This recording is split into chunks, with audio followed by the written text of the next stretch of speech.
Low जी, अपना आ गया मक्के दी रोटी, ये सरसों दा साग, ये पंजाबी लस्सी और ये हमारी प्लेट।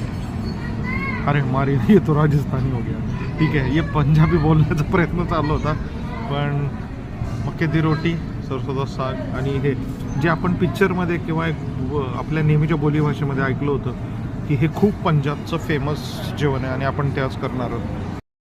तर पंजाबमधला हा कंटिन्युअस दुसरा व्हेज डे आहे, पण काय हरकत नाही, फूड फॉर मूडच्या व्ह्यूअर्ससाठी व्हेज तर व्हेज.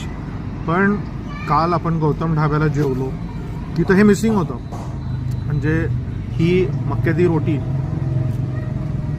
आणि सरसों दा साग. थोडक्यात सरसो आपण ज्याला मोहरी म्हणतो, त्या मोहरीची त्यानंतर जे भाजी उरते, त्या भाजीचा हा गरकट आहे. आणि खरंच सांगतो,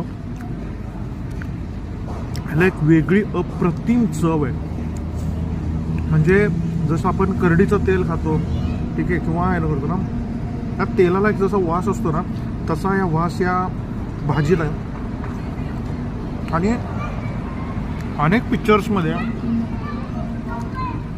अनेक सिरियल किंवा पंजाबी लोकांच्या मध्ये विचारलं, ह्या भाजीला अनन्यसाधारण महत्त्व आहे. आणि त्याबरोबर त्याला जे वर्ण मक्खण मारलं ना, वा वा वा, हे मला आधी वाटलं होतं ही भाकरीसारखी, मक्याची भाकरी, मक्के दी रोटी, पण त्याच्याऐवजी ही तंदूरमध्ये मक्याची रोटी केलेली आहे. एकतर मका टेस्टी असतोच, पण तंदूरमध्ये भाजल्या गेल्यामुळं ह्याला एक वेगळी चव आली आहे. म्हणजे व्हेज जेवण देखील इतकं सुंदर असू शकतं. आणि ते आपल्याला पंजाबमध्ये येऊन, जिथे त्या पंजाबमध्ये आपण तंदुरी चिकन, बटर चिकन, हां, हे सगळं जाणतो. पण त्याच्यामध्ये मी सांगेन, जर कुठले आपले व्ह्यूअर्स किंवा कोणी जर पंजाबमध्ये येत असेल, मित्रांनो, जरूर तिथलं ऑथेंटिक हे मक्के दी रोटी आणि सरसों दा साग हे ट्राय करायला विसरू नका.